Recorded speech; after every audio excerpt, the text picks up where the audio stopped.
నేను అప్పుడప్పుడు అంటూ ఉంటా, ఇప్పుడు మళ్ళీ నిజమే అనిపిస్తుంది నాకు. వీళ్ళు సర్కారు నడుపుతున్నారా సర్కస్ నడుపుతున్నారా మాకైతే అర్థం కావట్లేదు. కూలగొట్టేది మీరే, మళ్ళీ తప్పుడు లెక్కలు చెప్పేది మీరే, భూమాఫియా అని పెద్ద పెద్ద డైలాగులు కొట్టేది మీరే, మళ్ళీ ఈరోజు చూస్తే అయ్యో అని చెప్పి 4 ఖర్చుకొని మళ్ళీ పట్టాలు ఇచ్చేది మీరే. అది కూడా కొంతమందికి ఇస్తామంటే ఎట్లా అర్థం చేసుకోవాలి మిమ్మల్ని? సర్కస్ నడుపుతున్నారా సర్కారు నడుపుతున్నారా ఏం చేస్తున్నారు ఆలోచించండి. ఇంకా సిగ్గులేదా మంత్రికి? వాళ్ళు ఏడుస్తుంటే అక్కడ ఇల్లు కూలిపోయి లబో దిబోమని మొత్తుకుంటుంటే ఒక అమ్మాయి అయితే కాలు ఇరిగిపోయి కుంటుకుంటూ రోడ్డు మీద పరుగులు పెడుతుంటే పెయిడ్ ఆర్టిస్టులు అంటాడు.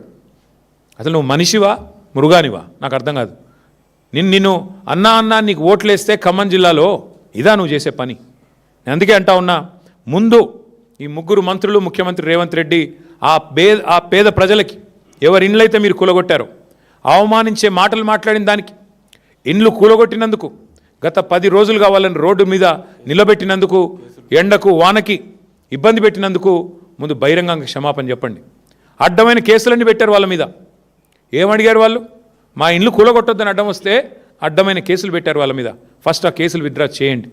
అట్లాగే నిజంగా చెప్పాలంటే ఆ కూల్చివేతల కంటే కూడా అవమానకరమైన మాటలు, ఎంత బలుపు ఎంత కావురం మంత్రులకు నాకు అర్థం కాదు. పెయిడ్ ఆర్టిస్టులు అంటావా? నువ్వు పెయిడ్ ఆర్టిస్ట్వి. ఇలా గవర్నమెంట్లో ఉండి పందికొక్కులాగా ప్రభుత్వ సొమ్ము దోచుకుంటూ 1000 కోట్ల కాంట్రాక్ట్లు నీ కొడుకు కంపెనీకి ఇచ్చుకుంటూ ప్రభుత్వ సొమ్మును పందికొక్కులాగా తింటున్న వాడు పెయిడ్ ఆర్టిస్టు. పేదలు ఎందుకు అవుతారండి పెయిడ్ ఆర్టిస్టులు? నీలాంటి పందికొక్కులు, నీలాంటి దుర్మార్గులు మానస హిల్స్లో ఇల్లీగల్ మైనింగ్ చేస్తున్న పందికొక్కు నువ్వు పెయిడ్ ఆర్టిస్టు. సిగ్గు శరం లజ్జ ఉంటే కాళ్ళు మొక్కి క్షమాపణ చెప్పి వాళ్ళకి ఇండ్లు కట్టించి అప్పుడు మాట్లాడు. ఇండ్లు కూలగొట్టడమే కాకుండా, చేసిన దివాలా కోరు పని చేయడమే కాకుండా, వెనకాల రియల్ ఎస్టేట్ మాఫియాని ప్రోత్సహించడమే కాకుండా వెధవ పని చేసి మళ్ళీ ఇంకా వెధవ మాటలు మాట్లాడుతూ ఉన్నారు. ఇంకా ఘోరం ఏంటంటే, బాధాకరమైన విషయం, అసలు ఒక ఆయనేమో హైదరాబాద్లో ఏసీ రూమ్లో ఇక్కడ కూర్చొని డైలాగులు కొడతాడు. ఇంకొక ఆయన దుబాయ్లో ఉండి వీళ్ళంతా కూడా ల్యాండ్ మాఫియా అంటాడు. ఎవడు ల్యాండ్ మాఫియా? తీసుకొస్తారా పేపర్లు? మీ దగ్గర ఉన్నాయా పట్టాలు? ఎవరిది ల్యాండ్ మాఫియా? ఇలా మీరు ప్రభుత్వంలో ఉన్నారు కాబట్టి ఇష్టారాజ్యం అనుకుంటున్నారా? దీని మీద ఖచ్చితంగా మా ప్రభుత్వం వచ్చిన తర్వాత సమగ్ర విచారణ జరిపిస్తాం, వదిలిపెట్టం. ఏ ఆఫీసర్లు అయితే ఇక్కడ వాళ్ళను భూమాఫియా అనే విధంగా తప్పుడు పత్రాలు ఇచ్చి గందరగోళ వాతావరణం చేసి కేసులు పెట్టి ఆగమాగం చేసి వాళ్ళని 10 రోజులుగా రోడ్ల మీద తిప్పారో వాళ్ళందరికీ నేను చెప్తా ఉన్నా, ఓరిని వదిలిపెట్టం. ఖచ్చితంగా సమగ్ర విచారణ జరిపిస్తాం, న్యాయం జరిగేదాకా వదిలిపెట్టం. 10 రోజుల నుంచి మా పువ్వాడ అజయ్ గారు, మా తాత మధు గారు, మా రవిచంద్ర ఎంపీ గారు మా పార్టీ తరఫున భోజనం పెడుతున్నామండి. భోజనం కూడా పెట్టనియట్లేదు దౌర్భాగ్యులు. భోజనం పెడతాం, వాళ్ళు రోడ్డు మీద పడ్డారు అంబేద్కర్ భవన్లో అంటే భోజనం కూడా పెట్టనివ్వలేదు మమ్మల్ని. ఆఖరికి నిన్న మొన్న వచ్చి భోజనం పెడుతున్న కాడ కూడా నిన్న చిల్లర పనులు చేసి వాళ్ళ అనుచరుల కోసం భూమాఫియా చేస్తుంది మీరు. ఇంకొక మాట నేను అంటా ఉన్నా, అసలు భూదాన్ భూమి అని మీరే చెప్తున్నారు. నేను కలెక్టర్తో మాట్లాడా, అది భూదాన్ భూమి అంటాడు. మరి భూదాన్ అంటే గవర్నమెంటే కదా. భూదాన్ ఉద్దేశమే పేదవాడికి ఇండ్లు లేదా వ్యవసాయానికి రైతులకు లేకపోతే పొలం ఇవ్వడం కదా. మరి అక్కడే ఇస్తే అయిపోయేది కదా అని అడిగిన. ఎందుకు గులగొట్టిండ్రని అడిగిన, సమాధానం లేదు. ఏందట అంటే పక్కన విల్లాలు కట్టిండట ఒక ఆయన, కాంగ్రెస్ ఆయన. ఆ విల్లాలకి ఇది అడ్డం వస్తుందట, అందవిహీనంగా ఉన్నాయంట ఇండ్లు, ఇవి అడ్డం వస్తుందంట, వ్యూ బాగలేదంట, అందుకని వీళ్ళని తీసేయాలంట. ఇందుకే ఈ ముఖ్యమంత్రిని నేను మొదటి నుంచి తుగ్లక్ అంటున్నది. పిచ్చి తుగ్లక్ పనులు కాకపోతే ఏంటండి ఇవి? భూదాన్ బోర్డుల్లో ఇల్లు కట్టుకుంటే పట్టాలు ఇవ్వాలా? నువ్వే చెప్తావు కదా నీతులు. పేదవాళ్ళు తెలుసో తెలవక ఇల్లు కట్టుకుంటే రెగ్యులరైజ్ చేయాలా? It's a criminal waste. నువ్వే నరికితీవు కదా. అయ్యప్ప సొసైటీలో డెమాలిషన్స్ అవుతుంటే అది చాలా క్రిమినల్ వేస్ట్ కదా. సిమెంట్ వేస్టు, స్టీల్ వేస్టు అని చెప్పి చాలా బాధపడిపోతీవి కదా. మరి ఇవాళ ఎక్కడ పోయినావు? ఇప్పుడు ఎందుకు పిచ్చి తుగ్లక్లాగా మాట్లాడుతున్నావు? ఎందుకు పిచ్చి తుగ్లక్ పనులు చేస్తూ ఉన్నావు? ఇంకొక మాట కూడా నేను చెప్తా ఉన్నా, ఈ భూమాఫియాని ఇక్కడితో వదిలిపెట్టం. ఎవరైతే భూదాన్ భూములను ప్రైవేట్ పట్టాలుగా మార్చుకొని వాళ్ళ వాటిని హస్తగతం చేసుకునే ప్రయత్నం చేస్తున్నారో వాళ్ళని వదిలిపెట్టం. తప్పకుండా వాళ్ళని వెంటాడతాం, వాళ్ళని ఎట్టి పరిస్థితుల్లో కూడా వదిలిపెట్టం. అట్లాగే అసలు ఎంత దుర్మార్గం అంటే, అక్కడ గతంలో 100 గజాలు ఉన్నది ఒక్కొక్క పట్టా ప్రకారం. ఇప్పుడు వీళ్ళు 75 ఇస్తారంట. అంటే 25 ఎవరు నొక్కుతున్నారు? పొంగులేటా, తుమ్మలనా, బట్టిగారా, ఎవరు? పేదవాడి గతంలో అక్కడ 100 గజాలు ఇచ్చిందే భూదాన్ బోర్డు. మళ్ళీ అందులోకి వెళ్ళి ఇప్పుడు 75 ఇస్తాం 25 ఏమంటే ఎవడు దొబ్బేస్తున్నాడు? అది మీరేనా? మీ వెనకాల ఉండే బ్రోకర్లా? ఇది చెప్పాలని చెప్పి డిమాండ్ చేస్తూ ఉన్నాం. అట్లాగే ఇంకా విచిత్రమైన మాట మాకు అర్థం కాంది, ఓపెన్గా చెప్తున్నాడు ఆ భూదాన్ చైర్మన్, అవి పట్టాలు నేనే ఇచ్చినా అది 100% కరెక్ట్ పట్టాలని రాజేందర్ రెడ్డి అని భూదాన్ చైర్మన్ చెప్తున్నాడు. తప్పైతే మరి చెప్పండి, ప్రభుత్వం ముందుకు వచ్చి చెప్పనియండి. అది కూడా మీదే కదా భూదాన్ బోర్డు అంటే.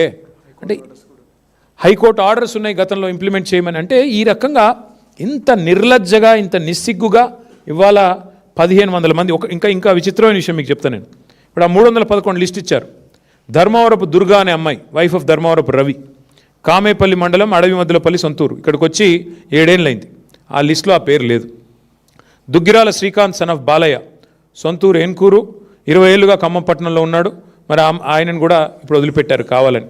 వంగూరు ముత్తయ్య సన్ ఆఫ్ సాంబయ్య, సొంత ఊరు అడవి మధ్యలపల్లి కామేపల్లి మండలం, మరి 8 ఏళ్ళుగా వెలుగుమట్టలో ఉంటున్నాడు.